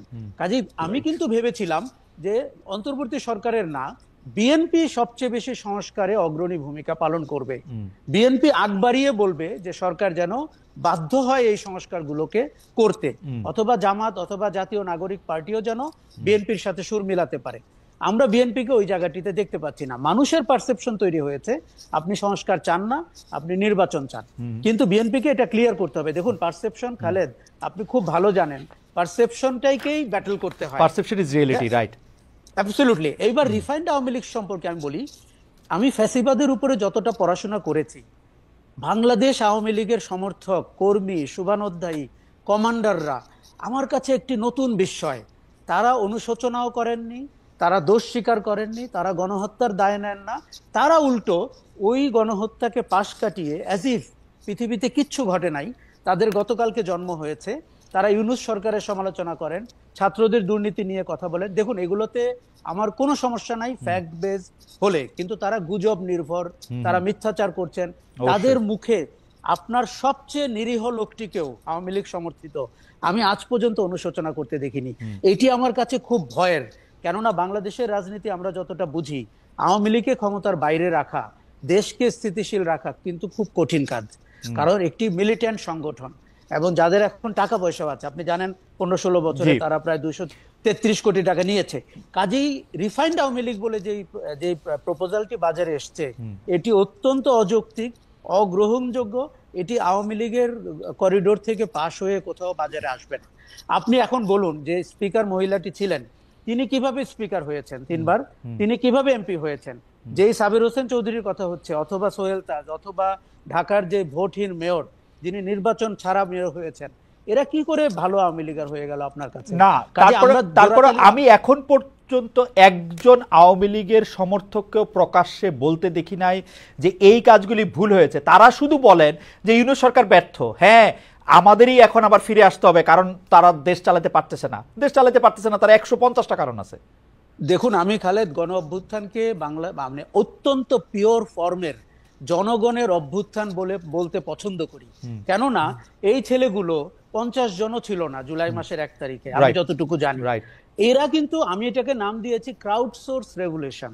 তারা বিভিন্ন জায়গা থেকে হ্যাভারসেক নিয়ে ক্যাম্পাস থেকে এসে হাসিনার বিদায় ঘটিয়ে আবার কেউ কেউ ক্যাম্পাসেই ফেরত গেছে। রাজনৈতিক দলগুলোর কোনো কাঠামোর ভেতরে বাংলাদেশের মানুষ রাস্তায় নামে নাই। পরপর 3টি খারাপ নির্বাচন হওয়ার পরেও, এত মানুষ গুম খুন হওয়ার পরেও, এত অত্যাচার হওয়ার পরেও, তার মানে হচ্ছে জনগণের হাতে শেখ হাসিনার বিদায় হয়েছে, জনগণের হাতে, ছাত্র জনতার হাতে আওয়ামী লীগ শাসনের পতন হয়েছে। এইরকম ন্যাক্কারজনক, এরকম লজ্জার পতন এই আওয়ামী লীগের একটি লোকও এখনো স্বীকার করছে না, গণহত্যার দায় নিচ্ছে না। উল্টো আপনার প্রতিদিন তারা মিথ্যাচার করছে। তারা অভ্যুত্থানের স্বপ্ন দেখে রাতে ঘুমাতে যায়। এবং আমি বাংলাদেশের চলচ্চিত্র অঙ্গন, শিল্পী, সাহিত্যিক, সাংবাদিক, কিছু পলাতক সম্পাদক, তাদের সামাজিক মাধ্যমের স্ট্যাটাস দেখলে মনে হয় যে এইটা হচ্ছে তাদের একটা কর্ম, যে তারা ইউনূস সরকারকে, আপনি খেয়াল করে দেখবেন তারা বিএনপির কোনো সমালোচনা করে না। উল্টো বিএনপি বিষয়ক মন্ত্রী যে লোকটা ছিল, সে কিন্তু ঘটনার 3 দিন পর 5 দিন পর থেকে তারেক রহমানকে জনাব, মাননীয় ইত্যাদি বলছেন। মতলবটা কিন্তু ভয়ঙ্কর। এবং যে অপতথ্যমন্ত্রী ছিল, সে কিন্তু এখন আমাদেরকে কি সব একাডেমিক তথ্য ভিত্তিক কথা বলার চেষ্টা করছেন। এই আওয়ামী লীগকে বিশ্বাস করা কঠিন, এবং এই আওয়ামী লীগকে কোনোভাবে রাজনৈতিক স্পেস আমার মনে যে আমরা আমরা আমরা আমরা আওয়ামী লীগকে আসলে বেশি স্পেস এমনি দিয়ে ফেলতেছি কিনা এই আলোচনার মধ্যে রাখা। কারণ জনগণের মধ্যে আমি এইটা একদম জনগণের হাতে পতনটারে আমি একদম মনে করি যে সঠিক 3টা শব্দ। কিন্তু আশা ভাই, আপনি 1 মিনিট আর একটু বলবেন কিনা, যেটা জনগণের হাতে পতন আপনি বলতেছেন, এই কথার জন্য আপনি আজকে ট্রল হতে পারেন। কারণ আমরা দেখতে পাইতেছি শেখ হাসিনার পতন ঘটাইছে 1 2 3 4 5 10 জন, 12 জন, 15 জন ছাত্র, যারা বিসিএস পরীক্ষা দেওয়ার জন্য, ওইখানে কোটা থাকবে কি থাকবে না ওইটা দেওয়ার জন্য যারা আন্দোলন করতে গেছিল, তারপরে তাদের প্রেশার, অন্য অনেক কিছুতে তারা আসলে স্বীকার করে নাই এবং তারা ওইখানে দাঁড়িয়েছিল, প্রাণ দেওয়ার জন্য প্রস্তুত ছিল। সেই 12 জনই আসলে শেখ হাসিনাকে সরাইছে, এবং সেই জন্য তারা 135টা গাড়ি দিয়ে চলবে, সেই জন্য আজকে তারা যাকে ইচ্ছা যা খুশি তাই বলবে। মানে এইটারে আপনি আসলে কি হয় দেখেন, 24 আর 71 মিলায় একটা কাহিনী করবে, যেটা ইচ্ছা সেটা তারা করতে থাকবে। এটা কেমন কথা? দেখুন, 71কে আমি দূরে রাখতে চাই, এবং যারা 71কে 24-এর কাছে টেনে আনেন, দেখুন কিছু মিল তো আছে। আমরা মুক্তির কথা বলতে চেয়েছি, ফ্রিডম অফ স্পিচ চেয়েছি, সেগুলো কিন্তু তাত্ত্বিক কথা। কিন্তু ফ্যাক্ট হিসাবে 1971 মুক্তিযুদ্ধ, এগুলোকে যত দূরে রাখা যাবে 24-এর গর্ব তত ইউনিক হবে। দেখুন, আমি আপনাকে বলি, আপনার সাথে খালেদ আমি একদম একমত। আওয়ামী লীগকে আমরা আমাদের মাইন্ড স্পেস থেকে বিচার করছি, 24-এর সিগনিফিকেন্স দিয়ে বিচার করছি না। যারা রিফাইন্ড আওয়ামী লীগ ভাবছে, তারা সেই 76 বছর বয়সী শেখ মুজিবুর রহমানের আওয়ামী লীগকে বিবেচনা করছে। আমাদের মাথা থেকে আওয়ামী লীগের ভূত তাড়াতে হবে, এবং আমাদের মাথা থেকে এটি যতদিন না সরাবে, খালেদ আপনি জানেন আমরা প্রত্যেকেই কিন্তু ফ্যাসিজমের শিকার। আমাদের প্রত্যেকের চেতনার মধ্যে এক টুকরো হাসিনা ঢুকে গেছে, এক টুকরো আওয়ামী দুঃশাসন ঢুকে গেছে। আমাদের কারো কারো আচরণে, ইভেন 5ই অগস্টের পরে আমি আওয়ামী লীগের আচরণ দেখতে পাই। কেননা তারা আমাদের কোনো নতুন জেনারেশন ভাবতে শুরু করেছিল, দল তো একটাই, শাসন তো একটাই, এবং বিকল্প নাই, এবং কোনো বিকল্প নাই। দেখুন, আপনি জানেন আমি পুনর্বাসন কেন্দ্রের কথা বলেছি। আওয়ামী লীগ সমর্থকদের পুনর্বাসন কেন্দ্রে নিতে হবে এই ফ্যাসিজম থেকে বের করতে হলে। কাজেই আমি মনে করি যে আমাদের সময়ের দিকে তাকিয়ে, ঘটনার দিকে তাকিয়ে আওয়ামী লীগকে দেখতে হবে। এবার বলি, এই যে সরলীকরণ করা, যে 10 জন ছেলে 12 জন ছেলে শেখ হাসিনার পতন ঘটিয়েছে, এটি আওয়ামী লীগের জন্য সবচাইতে বড় প্রায়শ্চিত্ত। কেন? আমি দেখেছি লক্ষ লক্ষ মানুষ, আমি রাস্তায় ছিলাম, লক্ষ লক্ষ মানুষ নেমেছে, তাদের লক্ষ লক্ষ কারণ আছে। কেউ গুম খুনে স্বজন হারিয়েছে, কেউ শেয়ার মার্কেটে টাকা হারিয়েছে, কেউ ভোট দিতে পারেনি, কেউ আওয়ামী দুঃশাসনের শিকার হয়েছে। এবং এগুলোকে যখন আপনি বিবেচনায় না নিবেন, আপনার মাথায় ঢুকে থাকবে এক কোটা। আমি আমি 17ই জুলাই বলেছিলাম, এটি এটি চাকরি পাওয়ার আন্দোলন না, এটি মানুষের যে মনের যে ক্ষোভ, যে রাগ, যে অভিমান, যে ঘৃণা, এটি তার আন্দোলন। না, অ্যাবসলিউটলি। কিন্তু ডক্টর ইউনূস ক্লিন্টন ফাউন্ডেশনে গিয়ে আমি জাতিসংঘে বলছিলাম ভুলে হচ্ছে মাস্টার মাইন্ড, এটা আমরা একটা মেটিকুলাস ডিজাইনের মধ্যে থেকে ওরা পেছন দিতে করছে বলে টেলে। ওরা কিন্তু প্রথমে এরকম ছিল না। এটা ডক্টর ইউনূসের এটা জবাব দিতে হবে যে উনি যে আইসা এদেরকে শত্রু বানায় দিল। আসলেই আমি আমি সেই দিন থেকে ওনার সমালোচনা করেছি, যেই দিন উনি সরলীকরণ করেছেন। এবং উনি কিন্তু এই বাচ্চাদেরকে এই আন্দোলনকারীদের শত্রু বানাইছে, সবার এই বিএনপি শত্রু বানাইছে, যখন সবার শত্রু বানাইছে। ওয়েস্টার্ন, আপনি আমেরিকাতে থাকেন, পশ্চিমা বিশ্বে কিছু শব্দ ইউজ করা, রকস্টার, মাস্টার মাইন্ড, এখনো পশ্চিমা অডিয়েন্সকে এক শব্দে বলতে আপনি অনেক সময় কার্যকর, কিন্তু এইটার যে রাজনৈতিক এফেক্ট, এইটার যে সামাজিক এফেক্ট, এটা ওনার ভাবা উচিত ছিল। মাস্টার মাইন্ড ওনার বলা উচিত ছিল না। ছাত্ররা তার নিয়োগকর্তা। এখন এটি বলে আপনি জানেন না, আমরা যদি ভবিষ্যৎ দ্রষ্টা হই, ভবিষ্যতে যে উনি কত বেকায়দায় পড়তে যাচ্ছেন। এবং মানে আমি মনে করি এই সরলীকরণ আওয়ামী লীগ যেরকম একভাবে করছে, অন্তর্বর্তী সরকার প্রধান এবং তার উপদেষ্টারা আরেকভাবে করছে, এবং এখানে সবাই ঘোলা পানিতে মাছ শিকার করতে চাচ্ছে। দূর থেকে সেই জনগণ তাকিয়ে দেখছে যে ভাই, আমার যে ছেলে মারা গেল, আমার যে 30,000 আহত হলো, কেউ পা হারালো, কেউ চোখ হারালো, আমরা এই নাটক দেখার জন্য, সার্কাস দেখার জন্য। অনেক ধন্যবাদ আশরাফ ভাই। আমরা একটু রিপন ভাইয়ের কাছে যাই। রিপন ভাই, অনেকগুলি প্রশ্ন জমা হয়েছে। একটা প্রশ্ন হচ্ছে যে আওয়ামী লীগের কায়দায় বা আওয়ামী লীগের গড়ে তোলা এই 16-17 বছরের ছাঁচেই বিএনপি নিজেকে দেখতে চায় কিনা, বিএনপি নিজেকে দেখতে চায় কিনা এরকম একটা অবস্থায়। বিশেষ করে আজকের একটি ঘটনা আপনাকে আমি স্মরণ করিয়ে দিতে চাই, সেটা হচ্ছে যে আমাদের সবার প্রিয় ইশরাক হোসেনকে মেয়র পদে নির্বাচিত করা হয়েছে, বা আদালত বলেছেন যে উনি মেয়র হতে পারেন, এবং তিনি হয়তো মেয়র হয়েও যাবেন, হয়ে গেছেন হয়তক্ষণে। মানে সেই ব্যাপারটা কি আসলে আপনারা খুব ভালো একটা নজির স্থাপন করলেন? সেই হিসাবে আগামীকাল যদি আমরা দেখি যে 2018 সালে বিএনপি 300 জন নির্বাচন অংশগ্রহণ করেছিল, সেটি একটি রাতের ভোটে নির্বাচন হয়েছিল, যারা যারা এখানে সেকেন্ড হয়েছে, থার্ড হয়েছে, তারাই আসলে এমপি হবে, কয়ে বিএনপি আসলে 300 জন এমপিও পেয়ে গেল, 290 জন, এবং ক্ষমতায়ও বসে গেল, এরকমটাও আসলে হইতে পারবে কিনা, আপনারা ওরকমই চান কিনা? এবং আপনারা যখন নির্বাচনের কথা বলেন, তখনও আপনাদের একটাই চাওয়া থাকে কিনা কোনো মতে? গণভবনে তো আর এখন আপনারা থাকবেন না, গণভবন কিরকম জানি হয়ে গেছে, অন্য মানে প্রধানমন্ত্রী ভবনে গিয়ে আপনি বসবেন, তখন আপনি দেশে আসবেন, এবং তখন আপনি অন্য কথাগুলি বিবেচনা করবেন। ধন্যবাদ আপনাকে। আসলে আপনি যে কথাগুলো বলছিলেন, মনে হচ্ছে যেন বিএনপি চাইলেই আপনার মেয়র হওয়া যাবে, বা এটা বিষয়টা এরকম না। ইশরাক, আমি আজকে পত্রিকায় নিউজটা যেটা দেখলাম, সেটা হচ্ছে ইশরাক তার নির্বাচনের আপনার ব্যর্থ হয়েছে এই মর্মে তিনি আদালতে করেছিলেন, মামলা করেছিলেন। তো সেই মামলারই আপনার একটা মানে আউটকাম হলো আপনার আজকের এই মানে কোর্টের রায়।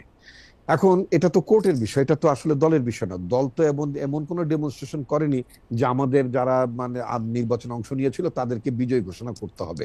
এটা তো ইলেকশন কমিশন বিজয়ী ঘোষণা করেনি, ইট ইজ দ্য কোর্ট আপনার মানে সেই মামলাটির আপনার রায় দিয়েছে। চট্টগ্রামে রায় দিয়েছে, এখন মানে সেটা কোর্টই দিয়েছে, তাই না?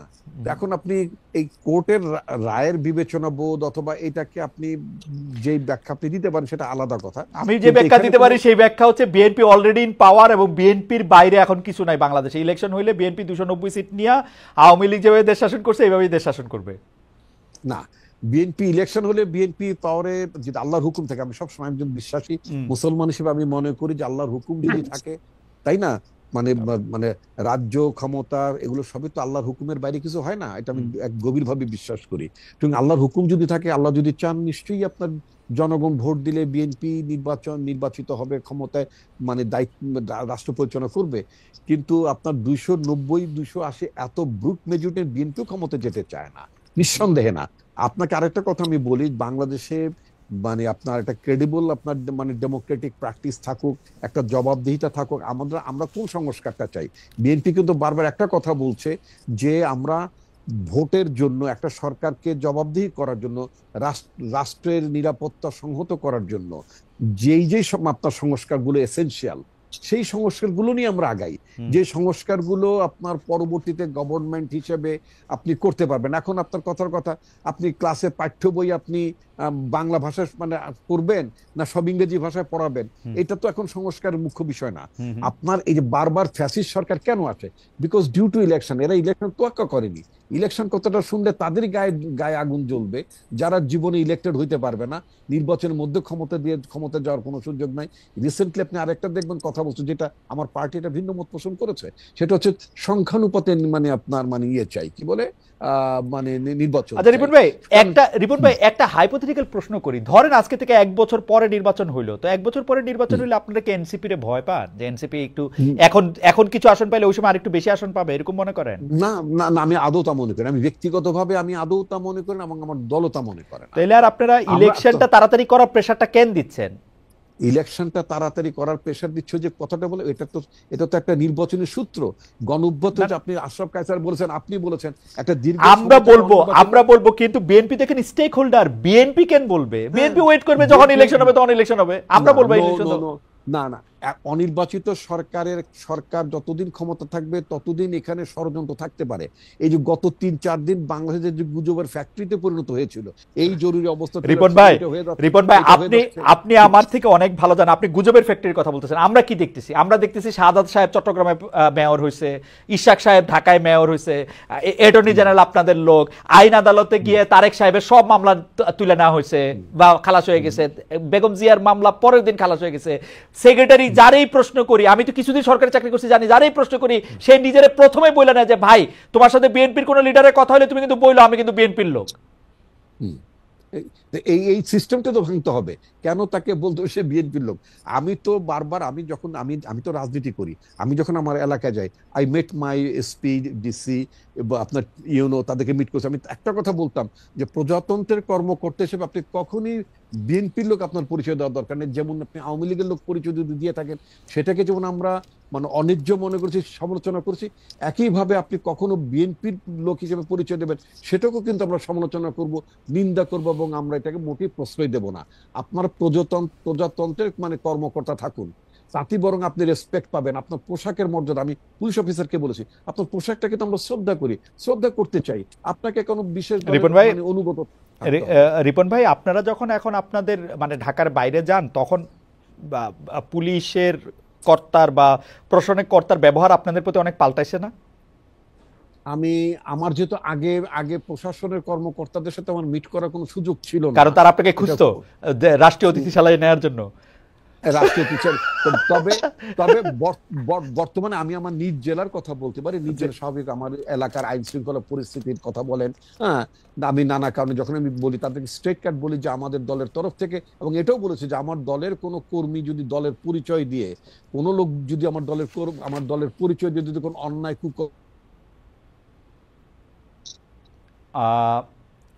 রিপন ভাই সংযোগটি বোধহয় একটু আমরা শুনতে পাচ্ছি না রিপন ভাইকে নিশ্চয়ই আমরা শুনবো। তবে আমরা একটু প্রশ্নটি করে রাখি, রিপন ভাই যদি শুনে, সেটি হচ্ছে যে আমরা আচ্ছা রিপন ভাই আসলে আমরা প্রশ্নটি করব। আমরা আশাফ ভাইয়ের কাছ থেকে রিপন ভাই শুনতে পাচ্ছেন? রিপন ভাই আমরা একটু আটকে গেছিলাম। আমি আপনাকে শুধু 2টা কথা বলি, আপনি 1 মিনিট একটা মন্তব্য করেন, কারণ আমি জানি যে এই প্রশ্ন আসলে আপনাকে উদ্দেশ্য করে নয়, এই প্রশ্ন আপনার দলকে উদ্দেশ্য করে। অনেক সময় দল এর চেয়ে বড় থাকে। সেই প্রশ্নটি হচ্ছে গত 5 আগস্টের পর থেকে প্রতিদিনই আপনি বলছেন যে কাউকে আপনি কোনো নির্দেশনা দেন নাই, অথচ আপনি দেখেন প্রতিদিনই বিভিন্ন এলাকায় দখলবাজি, চাঁদাবাজি, দিবস উদযাপন, দলীয় মনোনয়ন দাবি, নানা কিছু কেন্দ্র করে বিএনপির অভ্যন্তরীণ দ্বন্দ্ব সংঘাতের এবং আধিপত্য বিস্তারের খবর আসছে। 10 জনের বেশি মানুষ নিহত হয়েছে, আহত হয়েছেন শত শত মানুষ। গতকাল মিরসরাইয়ে একজন মারা গেছেন। বিএনপির তৃণমূল কি নিয়ন্ত্রণের বাইরে চলে গেছে? বহিষ্কার, সদস্যপদ স্থগিত, সতর্কতা, নানা কিছুর পরে অভ্যন্তরীণ দ্বন্দ্ব থামছে না কেন? আর রিপন ভাই আমি আপনাকে সত্যি করে বলি, I have nothing against BNP, nothing against NCP, কিন্তু আমি কিন্তু রাস্তাঘাটে বিভিন্ন জায়গায় যে চাঁদাবাজির কথা শুনতেছি এগুলি বিএনপি করতেছে। অল্প কিছু জায়গায় জামাত করতেছে, অল্প কিছু জায়গায় এনসিপি করতেছে। ট্রাস্ট মি, আমি একটু বাড়াই করতেছি না। আচ্ছা, যাও, এটা এটা আপনি ইনফরমেশন থাকতে পারে। এবং আমরা আমাদের কানে যে অভিযোগগুলো এসেছে, আমি আপনাকে ক্যাটেগরিক্যালি বলি, আমরা কিন্তু স্টার্ন মেজার তাদের বিরুদ্ধে দল থেকে বের করে দিয়েছি। আরেকটা কথা আপনাকে বলি, আপনি নিজেই জানেন, সারা পৃথিবীতে যখন কোনো বিপ্লব হয়, অভ্যুত্থান, সরকারের পরিবর্তন ঘটে, তখন কিন্তু দেখবেন আপনার পোস্ট রেগুলেশন, পোস্ট আপনার মাস্টার্স পিরিয়ডে কিন্তু একটা ব্যাপক ধরনের অ্যানার্কি থাকে। সেই তুলনায় কিন্তু বাংলাদেশ কম্পারেটিভলি অনেক অনেক বেশি ভালো ভালো অবস্থায় আছে। এটা গেল একদিক। দ্বিতীয়ত আপনি যে কথা, দ্বিতীয়ত আপনি আমাকে একটু সময় দেবেন। দ্বিতীয়ত আপনি একটা কথা বলেছেন, এই যে বিএনপি একেবারে ক্ষমতার দ্বার প্রান্তে, ক্ষমতা এসে যাচ্ছে ইত্যাদি ইত্যাদি যে কথাগুলো বললেন, এটা গ্রামের নানা জায়গায় মানুষের মধ্যে, কর্মীদের মধ্যে, নেতাদের মধ্যে এই ধরনের ফিলিংস থাকতে পারে। ফলে অনেকেই মনে করছে যে আমার দল তো ক্ষমতা আসছে, সুতরাং আমি এখন যদি মানে দলের কোনো জায়গাতে বিচ্যুত হয়ে যায়, পথ থেকে হারিয়ে যাই, তাদের মধ্যে একটা ক্ষোভ যে কিছু কিছু জায়গায় যে আপনার কিছু যে আপনার বিভেদ বিরোধ হয়েছে, সেটা কিন্তু মানে অস্বীকার করবো না, হয়েছে। বাট এটাকে মাথায় রেখে আমাদের পার্টির ভারপ্রাপ্ত চেয়ারম্যান তারেক রহমান বাংলাদেশের 8টি অঞ্চলকে বিভক্ত করে মানে মানে সাংগঠনিক কার্যক্রম পরিচালনা করার জন্য একেবারেই তৃণমূল পর্যায়ের দলটাকে প্রো ইলেকশন, মানে আমরা যেটা চেয়েছি যে ভোটের আগে কোনো দলের মধ্যে বিভাজন, নেতৃত্বের মধ্যে ঝামেলা, এগুলো যাতে না থাকে, আমরা একেবারে গ্রাসরুট লেভেলে কাউন্সিল করে আমরা নেতৃত্ব নির্বাচন করছি, একেবারে ভোটের মধ্য থেকে। আমরা কাউকে চাপিয়েও দিচ্ছি না। তো এইটা আমি তো নিজে মানে আপনার ফরিদপুর, গ্রেটার ফরিদপুর একটা জায়গা আছে, মানে এই দায়িত্বটা পালন করছি আমি। রিপন ভাই, আমার মনে হয় আপনি আপনার বক্তব্য পরিষ্কার করছেন এবং আমি আপনার বক্তব্যে কনভিন্স। আমি একটু আশরাফ ভাইয়ের কাছে একটু যাই। যে আশরাফ ভাই, আপনি একটা জিনিস খেয়াল করবেন যে জুলাই আন্দোলনের পর তাদের যে সমন্বয়ক ছিল, সেই সমন্বয়করা 1 মাসের মতো হয়েছে একটু এদিক ওদিক, তারা একটা নিজস্ব দল করছেন এবং কিন্তু সেই দলটারে আমরা নতুন রাজনৈতিক বন্দোবস্তের ছিটে ফোটাও পাইতেছি না। আমরা যদি তাদের কাউকে পাইতাম, সেই প্রশ্নটা আমরা তাদেরকে করতে পারতাম। এখন আপনি যেহেতু তাদের একটা অনেক বড় সমর্থক ছিলেন, আমি যেহেতু তাদের অনেক বড় সমর্থক এখনো আছি, সেই জন্য আমি আপনার এই প্রশ্ন করতেছি, তারা অ্যাক্টিভিস্ট থেকে রাজনীতিবিদ কেন হইতে পারতেছেন না? মানে আমি তো দূরে আছি, আমার থেকে তো তারা পরামর্শ চায় না, কিন্তু আমি জানি আপনার থেকে পরামর্শ চায়। আপনি তাদের কি পরামর্শ দেন যে সার্জিস 155টা গাড়ি লয়ে বাইর হয়? 155টা গাড়ি লয়ে বাইর হনো হয়তো দরকার আছে, যে মানে নাইলে মানুষ ভোট দিবে না। কারণ রিপন ভাইরা এমন একটা রাজনৈতিক সংস্কৃতি করছে যে 155টা গাড়ি নেন। আচ্ছা রিপন ভাই, আপনারা বিএনপি আওয়ামী লীগ, জি আশা ভাই, তারা এখন এত স্বাবলম্বী এবং নাবালক থেকে সাবালক হয়ে গেছে, তারা এখন আর কারো পরামর্শের ধার ধারে না এবং তারা নিজেদেরকে ধরাকে সরাজ্ঞান করার চেষ্টা করছে। খালেদ, আমি কিন্তু এখনো তরুণদের পক্ষে, ছাত্রদের পক্ষে, নতুন রাজনীতির পক্ষে। রিপন ভাইরা তাতে আহত হওয়ার কিছু নাই। আমরা বিএনপিও যদি নতুন রাজনীতি বাণী আমাকে শোনায়, আমি বিএনপির প্রতিও যথেষ্ট মনোযোগী হব। একমাত্র জামাতে ইসলামীকে আমরা দেখছি, রিপন ভাই আমি কি বলি, জামাতে ইসলামীকে দেখছি বাড়াবাড়ি করছে এবং বাংলাদেশের নারীরা অত্যন্ত শঙ্কিত যে ধর্মভিত্তিক বা উগ্রবাদীরা রাজনীতিতে বা ক্ষমতা কেন্দ্রের কাছে চলে এসেছে কিনা। জামাতকে আমার বাড়াবাড়ি করতে দেখছি। ছাত্রদের সংগঠনের কথা আপনাকে আমি বলি, আমার খুব দুঃখ হচ্ছে তাদের যে রাজনৈতিক ভবিষ্যৎ সম্ভাবনা ছিল, সেটিকে তারা এটিএম বাক্সের মতো ক্যাশ বাক্সতে রূপান্তর করতে চাচ্ছে। এটা আমার কাছে এই যে দুর্ভাগ্য মনে হচ্ছে জাতিটার। দেখুন, আমরা কিন্তু মুখিয়েছিলাম যে তারা যে রাজনীতিতে নতুন বিতর্ক করছে, তারা যে গণপরিষদের কথা বলছে, তারা নতুন রাজনৈতিক বন্দোবস্তের কথা বলছে এবং রাজনীতিকে খোল নলচে পাল্টে দেওয়ার কথা বলছে, এগুলোতে কিন্তু দেশবাসী অত্যন্ত আশাবাদী হয়েছিল। কিন্তু আপনি যখন 150টা গাড়ি নিয়ে যান, আপনি যখন বিভিন্ন ইন্ডাস্ট্রিয়াল গ্রুপের থেকে টাকা নেন বলে অভিযোগ হয়, আপনার অফিস বিল্ডিং দেখে যখন মানুষের সন্দেহ হয় ওই বিল্ডিং এর মালিক কে এবং এর ভাড়া কে দেয়, এবং আপনার জীবনযাপনে যখন রিক্সা থেকে আপনি 4 হুইলারে চলে যান, এরা কি বোঝেন না যে মানুষ আসলে এবং ইন্টারকনে যখন ইফতারি করেন? না কিন্তু কিন্তু আশা ভাই, ওদের যে সবচেয়ে বড় নেতা নাহিদ সাহেবরে তো আবার আমরা দেখলাম বাসে করে যাইতেছেন। মানে আমরা কি 1-2জন নেতারে দিয়ে আসলে বিবেচনা করতে থাকবো? মানে আমরাই বা ওদের কিরকম ভাবে বিবেচনা করব? মানে ওরা তো আমি আপনাকে বলি না, প্রথম কথা, 1-2জন নেতা দিয়ে অতীতে আমরা বিবেচনা করে ভুল করেছি। দেখুন, আমাদেরকে সংগঠনকে দেখতে হবে, সংগঠনের রাজনীতিটা কি দেখতে হবে, এবং সেই রাজনীতিটা জনগণের কাছে কিভাবে ডেলিভার্ড হয় সেটা দেখতে হবে। এখন নাহিদ একটা সিম্পল লুকিং শার্ট পরে রিকশায় করে ভ্যান গাড়িতে করে বাসায় গেল, এটা কিন্তু একটা স্ট্যান্ডবাজির মতো তখন মনে হবে। যদি পুরো সংগঠনটাকে আপনি দেখেন, দেখুন বিএনপি, জামাত এবং জাতীয় নাগরিক পার্টি সবাই কনভেনশনাল রাজনীতি করে ভোট করে পাওয়ারে যেতে চাচ্ছে। এইটাই হচ্ছে দুর্ভাগ্যটা। আপনার তো নতুন রাজনৈতিক বন্দোবস্ত হওয়ার কথা। দেখুন এই জাতীয় নাগরিক পার্টির অন্তত 10টি সমালোচনা আমি করতে পারবো, এই কথা কাজগুলো তাদের করা ঠিক হয় নাই। তারা মানুষ থেকে দূরে সরে যাচ্ছে। তারা কিন্তু রাজনীতিতে ভালো করুক, এটা আমি এখনো চাই। এবং আপনি খালেদ খেয়াল করেন, 54 বছরে আমরা যে বিতর্ক হতে দেখি নাই, যে কথাগুলো আলোচনা হতে দেখি নাই, এমনকি শেখ মুজিবুর রহমানের আমল থেকে শুরু করে এগুলো কিন্তু তারা তুলেছিল। তারা রাজনীতিতে বিতর্ক হবে, আনপ্লেজেন্ট বিতর্কও হবে। বিএনপির জন্ম কোথায় হয়েছে, তারা স্বাধীনতা বিরোধীদেরকে ক্ষমতা কাছাকাছি এনেছিল, আপনার অত্যন্ত আনকমফোর্টেবল অনেক কথা তারা বলতেই পারবে। কিন্তু এই আলোচনা আমরা চেয়েছিলাম যে তারা যেন সততার সাথে করে, তারা যেন নতুন রাজনৈতিক বন্দোবস্তের দিকে যায়। সেই জায়গাটিতে জাতীয় নাগরিক পার্টি অনেক পিছিয়ে যাচ্ছে। প্রতিদিন তারা আমার কাছ থেকে সমর্থন হারাচ্ছে। আমি নিশ্চিত জানি বাংলাদেশের লাখো লাখো মানুষের কাছ থেকেও তারা সমর্থন হারাচ্ছে। ফলে ভোটের দিকে তারা যাচ্ছে কনভেনশনাল ওয়েতে। ওই যে হোন্ডা গুন্ডা, মোটর গাড়ি, টাকা পয়সা, আপনার মিথ্যাচার করতে গিয়ে দাদাকে জমিদার বলতে হয় 2025 সালে, আপনি বুঝতে পারছেন না? এটি আমাদের সমাজে যে সবচেয়ে হাস্যকর। আমাদের সমাজে তো কেউ প্রজা ছিল না, আমাদের সমাজে তো সবাই রাজা ছিল। আপনি নিশ্চিত আপনার ক্লাসরুমে দেখেছেন, আমি দেখেছি। এই দারিদ্র থেকে তো, আমাদের মানসিক দারিদ্র থেকে তো আমাদের বেরোতে হবে। আচ্ছা, আরেকটা কথা বলি, আমি চাই সবগুলো রাজনৈতিক দলের আয় কোত্থেকে হচ্ছে এবং ব্যয় কোথায় হচ্ছে সেটি আন্তর্জাতিক এই প্রশ্নটি উঠলেই আশরাফ ভাই, আমি যখন এই কথা বলি তখন ওরা এই হিরো আলম থেকে শুরু করে এনসিপি সবাই এই কথা বলে যে আপনারা কি বিএনপি আওয়ামী লীগকে কখনো এই প্রশ্ন করেছেন? এটার কি উত্তর দিবেন? আসলে বিএনপি আওয়ামী লীগকে তো এই বাধ্যতা আমরা করতে পারি নাই। বিএনপি 5,000 কোটি টাকা খরচ করে ইলেকশন করছে 2001 সালে। আমাদেরকে কি বলছে কোথায় টাকা পাইছে? এটি আমরা বলেছি, মিনমিন করে বলেছি। বিএনপি আওয়ামী লীগ কোনোদিন আমাদের কথা শুনে নাই, করতে জানে।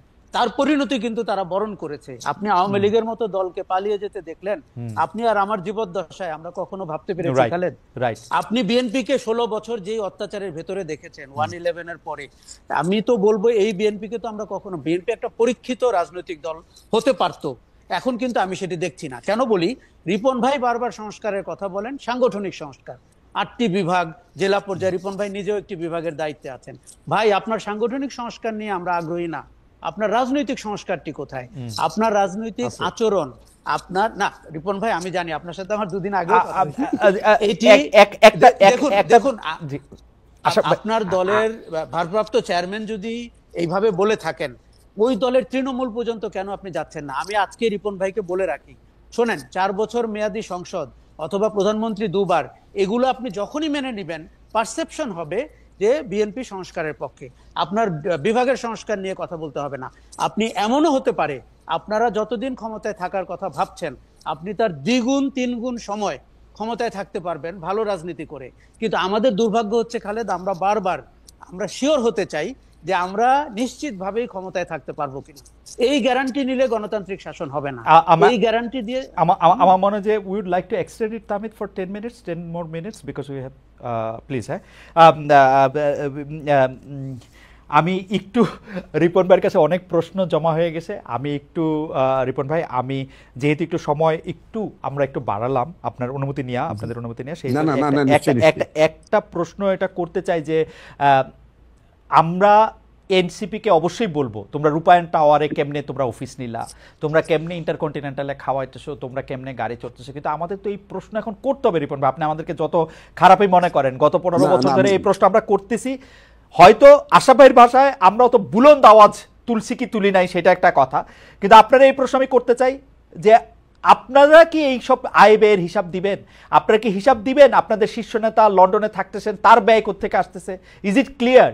যে কারণ আমি ওনারে খুবই পছন্দ করি, কিন্তু ওনার তো থাকার, ইংল্যান্ডে থাকার তো একটা খরচ আছে, সেটা কোত্থেকে আসে? মানে এইটা কি আমাদের কাছে পরিষ্কার? আমরা কি দেখতে চাইলে দেখতে পারবো? আশরাফ ভাই যদি আজকে বিচিত্র একটা কভার স্টোরি করতে চায়, বেগম জিয়া এবং তার ছেলের টাকা, আয় ব্যয়, পরিবার কত টাকা থেকে নেয়, সেটা কি আশরাফ ভাই করতে পারবেন? আমাদের এইটাই শুধু প্রশ্ন। আমি আপনাকে খুব স্পষ্ট ভাষায় বলতে চাই, যদি আশরাফ কায়সার যদি এই ধরনের একটি স্টোরি করতে চান, তিনি নির্দ্বিধায় করতে পারেন, এবং আমি ওনার প্রস্তাবটা মানে পাঠাতে পারি, নিঃসন্দেহে তিনি করতে পারেন। আশা ভাই, আপনি যদি আমার এটা কিছু করেন, এটা আমাদের জন্য করেন আশা ভাই।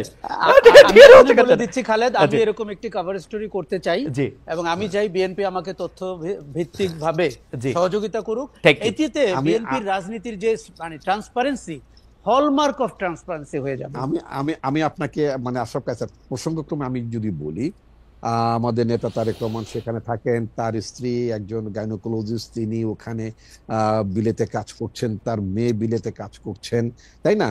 তো সুতরাং আপনার রাজনীতিতে যদি যদি তারেক রহমান যদি সার্বক্ষণিকভাবেও যদি রাজনীতি নিয়েও ব্যস্ত থাকেন, তার সংসার জীবন নির্বাহ করার মতো যথেষ্ট সঙ্গতি তার আছে।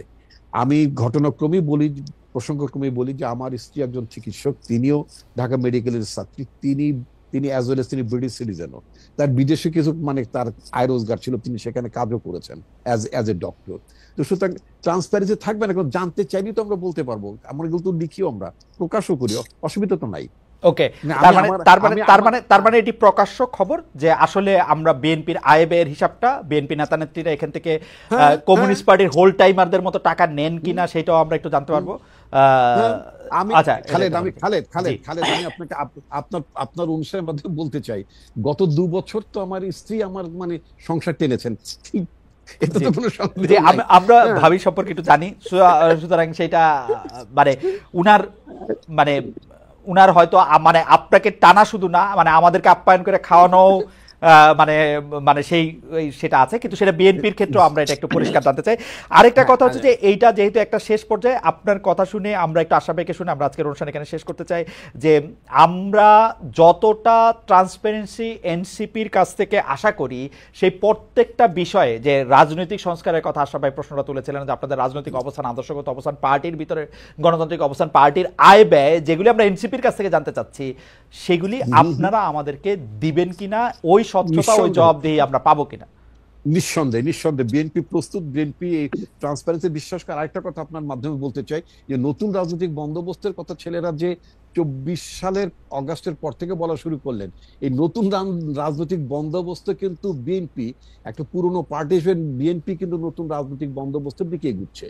আমাদের নেতা তারেক, যেটা আপনি বলেছেন, আশরাফ কায়সারও বলেছেন যে আমাদের ভারপ্রাপ্ত চেয়ারম্যানের বক্তব্যে আপনার ইমপ্রেসড, ওনার যদি বক্তব্যগুলো যদি আপনি দেখেন, সেখানে কিন্তু প্রচুর নতুন রাজনৈতিক বন্দোবস্তের কথাই তিনি বলেন, নিউ এনগেজমেন্টের কথা তিনি বলেন, কিন্তু সেই সব কথার সাথে তো বাস্তবতার মিল নাই। আমাদের পুরান মানে আমি যে জায়গায় বড় হয়েছি সেই জায়গায় একটা কথা ছিল, ছবির লগে ফটোর মিল নাই ভাই। হ্যাঁ, ছবির লগে ফটোর মিল নাই, এটা ঠিক। আমার না হ্যাঁ রাইট, আপনার সাথে আমি মানি। এখন আমার নেতা এই কথা বলছেন, কোনো ক্ষেত্রে যদি সেটা আমি অনুসরণ না করি, তার জন্য তো আমার নেতার রেসপন্সিবল, কিন্তু নেতা যখনই জানছেন তিনি কিন্তু ব্যবস্থা নিচ্ছেন। তইলা নাহি বাসে চড়ে, সার্জিস 135 গাড়ি লয়ে চড়ে, তইলা আর আমরা তাদের দোষ দিব কেমনে? না, আমি নিজেও তো বাসে চড়ি, তো হোয়াটস রং? না, because you are Nahid, good নেতা, বা আপনার মতো হইতে চায় নাহিদ, আর আমি হচ্ছি ব্যাড নেতা, আমি হচ্ছি সার্জিস, আমি 165 গাড়ি লয়ে চড়ি। আমি এখন এলাকায় গেলে একটা গাড়ি দিয়ে যাই, পেছনে কোনো গাড়ি থাকে না। ঠিক আছে রিপন ভাই, আমার মনে হয় যে আপনি অনেকগুলি বিষয়ে আসলে আমাদেরকে পরিষ্কার করেছেন, আপনার একটা স্বচ্ছ এবং জবাবদিহির অবস্থান আপনার সবসময় ছিল, এখনো আছে। আমি আশরাফ ভাইয়ের বক্তব্য দিয়ে আমি এটা শেষ করতে চাই আজকের অনুষ্ঠানে। আমরা অনেক বিষয়গুলি খোলামেলা আলোচনা চাই, আশরাফ ভাই যদি এখানে একটু কনক্লুডিং। ইতিহাস আমাদেরকে একটা বড় সুযোগ দিয়েছে আমাদের পুরো রাজনীতিকে রিব্র্যান্ডিং করার। হাসিনা পালিয়ে গেছে, এটা অতীত। আওয়ামী লীগকে মাইন্ডসেট থেকে না দেখে বাস্তবতায় দেখলাম, সেটি আমাদের জীবন থেকে বেরিয়ে গেছে। দেখুন, বিএনপি মতো দল বা জাতীয় নাগরিক পার্টি রিব্র্যান্ডিং বলতে আমি কিন্তু পলিটিক্স ইটসেলফকে রিব্র্যান্ডিং করার কথা বলছি। শোনেন, এখন রাজনীতি বলে বাজারে আমরা যেটি দেখি সেটি অপরাজনীতি। এটি দলগুলোকে মেনে নিতে হবে। এটি হচ্ছে চর দখলের রাজনীতি, মাস্তানির রাজনীতি, টাকা খাওয়ার রাজনীতি। এখন মানুষ এই রাজনীতিকে বিদায় দিয়েছে, নো বলেছে। আপনি সেই রাজনীতি নিয়ে এখনো 7 মাস ধরে বসে আছেন। এবং আশা ভাই আমি মাঝখানে শুধু একটা কথা বলি। আপনি দেখেন, মোহাম্মদ আসুজ্জামান উনি বলছেন আওয়ামী লীগের আয় ব্যয়ের হিসাব নিয়মিতভাবে থার্ড পার্টি অডিট হয়ে থাকে এবং নির্বাচন কমিশনে জমা দেওয়া হয়। খালেদ মহিউদ্দিন মিথ্যা বলছেন কেন? আমি সাংবাদিক হিসেবে দেখছি বাংলাদেশ আওয়ামী লীগের প্রত্যেকটা সংসদ সদস্য, প্রত্যেকটা আমি বাড়ায় কইলাম, ধরেন 99.99% সংসদ সদস্য 1 কোটি টাকা থেকে তাদের 100 কোটি টাকা হয়েছে। তাদের কেউ মাছের ব্যবসা করছেন, কেউ ফুলকপি লাগাইছেন, কেউ বাঁশ কিনছেন, কেউ জানি কি করছেন, সেগুলির ব্যাখ্যা আছে। 1 কোটি থেকে 100 কোটি টাকা, এগুলি নাকি নিয়মিত হিসাব করা হয় এবং এটা বলা হয়। আপনি বলতেছিলেন যে রাজনীতিগুলিকে প্রত্যাখ্যান করা হয়েছে। আমার কাছে তো মনে হয় বিএনপি এটা তো ওয়েট করতেছে এটার জন্য। আমাদের এইসব লোকগুলো মূলত দলদাস অথবা দলান্ধ, এবং তারা কিন্তু মুক্ত মনে, খোলা চোখে, খালি চোখে পৃথিবীকে দেখে অভ্যস্ত না। কাজেই বিএনপির জন্য দেখুন, বারবার কেন বিএনপির নাম বলছি, কেন এই যে ইতিহাসে সুযোগ পেয়েছে দলটি তার ক্লিনজিং করার, তার দূষিত রক্ত বের করে দিয়ে তার সঞ্চালনে নতুন রক্ত ঢোকানোর, এটি যদি সে 7 মাসে না নিয়ে থাকে, আগামী 10 মাসে না নিয়ে থাকে, এর জন্য যে প্রায়শ্চিত্ত বিএনপি করবে সেটির আপনি আর আমি যদি বেঁচে থাকি আমরা দেখব। জাতীয় নাগরিক পার্টি, আপনি বাংলাদেশের ইতিহাসে মানে জাসদের জন্মের পরে এই প্রথম কোন দল মাঠ থেকে উঠে এসছে। আমি সেই দিন মানিক মিয়া এভিনিউতে তাদের অনুষ্ঠানে গিয়েছিলাম, আত্মপ্রকাশ অনুষ্ঠানে। একটা জিনিস আমার কিন্তু মনে হয়েছে যে এই যে 1500 মানুষ মারা গেছে, 30,000 মানুষ আহত হয়েছে, এদের দায় কিন্তু নাহিদের ঘাড়ে। এরা কিন্তু ওই দিন অনুষ্ঠানের সম্মুখভাবে আমার পাশেই ছিল। আমরা কিন্তু বড় দলগুলোকে এদের দায় নিতে দেখছি না। কিন্তু কাজে কেন আশা ভাই, এই মৃত্যুর, এই দুর্ঘটনার, এই আত্মত্যাগের দায় কি আমাদের সবারই নেওয়া উচিত না? ওদের ঘাড়েই আমরা সবকিছু চাপাই দিব? আমাদের প্রত্যেকের নেওয়ার কথা, বাংলাদেশের নেওয়ার কথা। বাস্তবতা তো সেটা না। আমরা এখন ভোটের মাঠে নেমে গেছি, আমরা চর দখল করছি। সেই সচিবালয়ে গেলে আপনি দেখবেন যে কোন সব লোকগুলো আবার ফিরে এসেছে প্রশাসনে, সেই কালপ্রিটরা ফিরে এসেছে। শোনেন, ভুক্তভোগী ছিল না, অন্যায় করা হয়নি, এটি আমি একবারও বলছি না, কিন্তু শেষ পর্যন্ত আমাদের প্রত্যেকের ঘাট থেকে আমরা দায়টি ফেলে দিয়েছি। আমরা যার যার জীবনে ব্যস্ত হয়ে গেছি। আমাদের অন্তর্বর্তী সরকারের উপদেষ্টা থেকে শুরু করে অনেকের মধ্যে আমি অ্যাম্বিশন টের পাচ্ছি। তারা পদ পদবি দখল করেছেন, তারা সারা জীবনে যা করতে পারেননি এখনই তা করে ফেলার চেষ্টা করছেন, এবং আমি বলবো এটি ভয়ঙ্কর। আমি শুধু বলি, আমাদের প্রত্যেকের এই কারণেই কিন্তু অপশাসন আবার ফিরে আসতে পারে, এবং অথবা নতুন যারা শাসক হবেন তারা ওই অপশাসনের প্রতিচ্ছবি হবেন বলে মানুষ ভয় পাচ্ছে। যেহেতু বিএনপির কথা বারবারই আসলো, রিপন ভাই আপনি এইবার তাহলে এটা শেষ কথা বলে দেন 1 মিনিটে, আপনি বলতে চাইছিলেন। না, আপনি যেটা বলছিলেন যে মানে দায় বলতে বোঝাচ্ছে যে যারা আপনার 24-এর আন্দোলন যারা মানে শাহাদত বরণ করলেন, পঙ্গুত্ব বরণ করলেন, তাদের দায় এনসিপির কাঁধে শুধু যাবে কেন? বড় রাজনৈতিক দল হিসেবে নিঃসন্দেহে এইটার দায় তো বিএনপির কাঁধেও, তাই না? এবং সমগ্র রাষ্ট্রের আমাদের সবার কাঁধে এর দায় আছে, এবং এই দায় আমাদের সবার শোধও করতে হবে, এটাও সত্য কথা। আমরা সেটা করতে না পারি, তাহলে এই বিপ্লব, এই অভ্যুত্থানের চেতনা যদি মার খায়, তাহলে বাংলাদেশ ভীষণভাবে হোঁচট খাবে। তো আমি বিশ্বাস করি যে বাংলাদেশ নিঃসন্দেহে পিছিয়ে যাবে না, বাংলাদেশ এগিয়ে যাবে।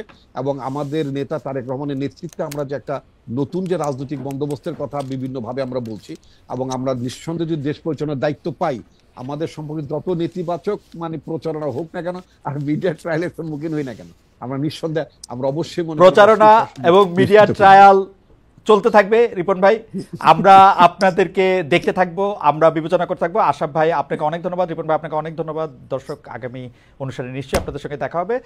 তার আগে আপনাদের সবাইকে অনেক অনেক ধন্যবাদ এবং শুভেচ্ছা।